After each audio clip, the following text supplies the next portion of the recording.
I'm Mary Falk, and my husband David and I farm a couple hundred acres in northwestern Wisconsin. And we raise cows, goats, and sheep in a predator-friendly manner.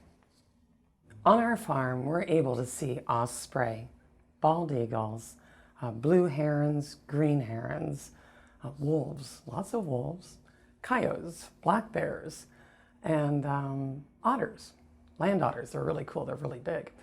And this is all because the Endangered Species Act protects not just one or two animals in an area. When it does that, it protects the habitat of those animals.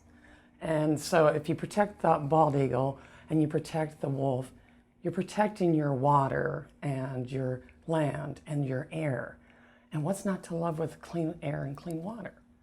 So on our farm, we feel so strongly about the endangered species that we've dedicated half of our land to a wildlife refuge. It connects into wildlife corridors, so we have lots of wildlife that comes through, and when you have lots of wildlife that comes through, you have predators that follow. So we're grazing sheep, cows, and goats through all of this, but we don't have any losses. And we watch wolves, but we also run livestock guardian dogs. They speak the language that the wolf understands, and it's like having somebody out there saying, keep moving, and that's what goes on.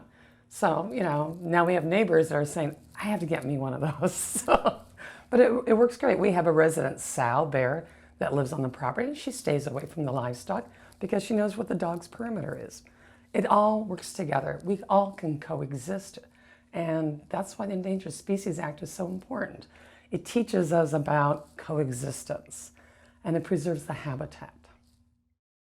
I flew out to DC to make it known to my congressmen and my senators how this impacts us and our quality of life. And many years ago, it was I think it was over 25 years ago, a toxic ash dump tried to come into our area because our township was not zoned. And it was one of the biggest lessons I ever had in my life. Everybody in the location came out in protest of this. I mean, we had 95-year-old men standing in the audience railing their fist against us. We had, punk rockers there. Everybody was there. And it taught me we all care about the same thing. It's not a red or a blue subject. It's for everybody. I mean, our environment affects everyone. We can coexist. There's non-lethal forms of predator management, and that's my specific goal.